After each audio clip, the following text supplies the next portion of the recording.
Hi, everyone. I got a great question this week around praise. And is praise actually a good thing as parents? Should we be praising? Maybe are we overpraising our children? And does that actually create narcissism? I read a great article in Forbes this week on too much praise can turn kids into narcissists. That's really interesting. We want to talk about that. I've got a lot of parents that are leaders that are reading my book, The Three Chairs, and are understanding the concept of these three different attitudes. But great leaders are confident in that middle chair. And they're like, Karyn, I want to help my kids be great leaders and be confident in that middle chair. I don't want them to be insecure. I don't want them to be arrogant.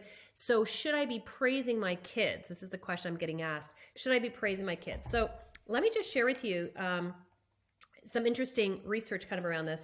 A study came out from Ohio State University suggesting that undue praise for your kids' tiniest accomplishments can actually give them an overinflated ego. And so it's interesting because I speak at a lot of educational conferences across the US and Canada. And this topic comes up a lot around, are we overpraising our kids? Okay, this is what the article is saying. Are we overpraising our kids? Or maybe we should not praise them at all. And I've actually heard some parenting experts talk about, well, we shouldn't praise anything at all. So your kid comes home with, a great mark on a test. It's like you just say, you got a great mark on a test. Do you just acknowledge the fact? You don't give them any praise. That's another kind of extreme response.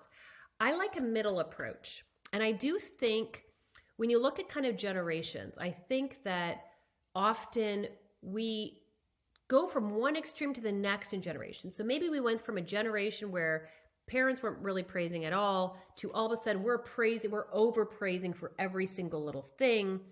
And I just find the extremes aren't really healthy. I like a middle approach. So I am a believer in praising our children. I think if we want to help our kids sit in that middle chair, we want to make sure that we are praising them. However, and this is a big however, we do need to make sure that we're praising our children in the right way. Otherwise, it can actually encourage the left chair, the insecure person, or the right chair, the superior person. Okay, so let me explain to you how this works. So let me just kind of back up and just share a little bit why I like praise. I like praise because I think it's important that we all know with what we're doing well. So in a parenting situation, I think it's really important that we acknowledge when our kids are doing something well and we let them know. That's what I call positive, or what is called positive reinforcement.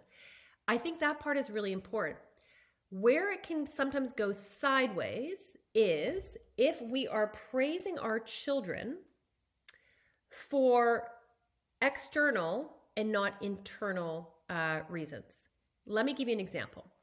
Let's say your child comes home and they get an A on a test, and you say, "Way to go, Johnny. I am so proud of you. You got A on that test. Woo!" Okay. So yes, you are sharing praise, but listen to the difference.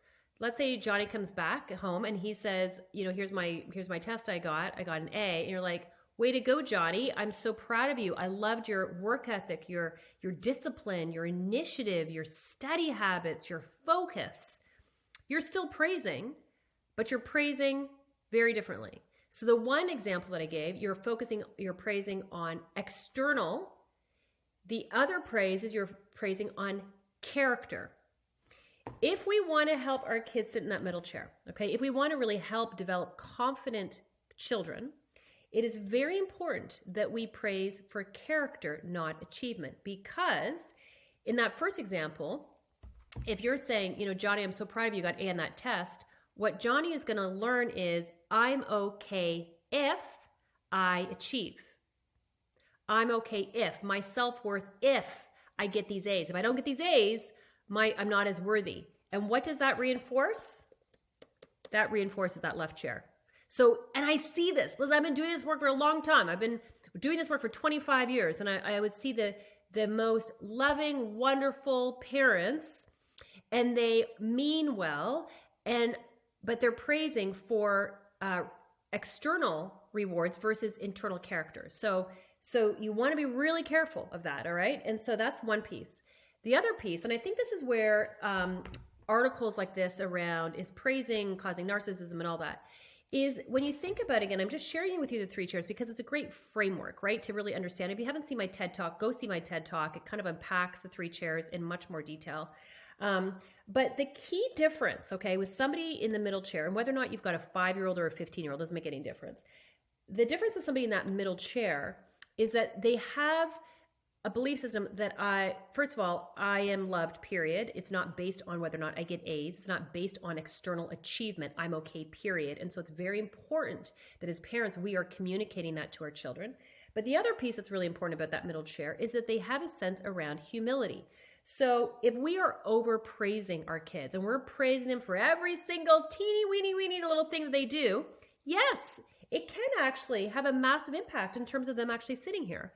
It can highly shape them, because what happens is that we are overinflating any kind of achievement they actually have, and they may not be then open to hearing about things that they need to work on. So when you think about the big difference, one of the big differences between that middle chair and that right chair, that middle chair is that person who is, I know a lot, but I don't know everything. So I am open to learn. I'm open to hear. I'm open to hear suggestions, and they're more open for feedback.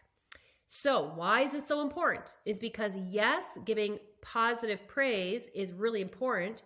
And it's also really important to create a culture within your family that you can also give constructive feedback. Those two are really important.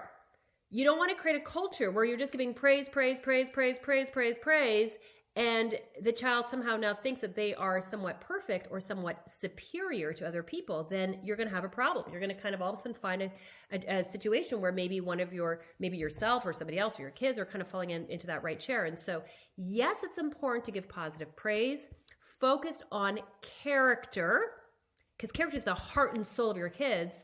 And when it comes to and so you're kind of creating that culture so that you can also talk about constructive feedback. You can also talk about things that they do need to work on. And so you give positive praise, you give lots of encouragement around that, in addition to creating a culture where you're open for feedback. Nobody is perfect. We all have areas we got to work on. We all have a sense that this is that humility piece. You've got to also really instill a sense of humility also in your family culture as well.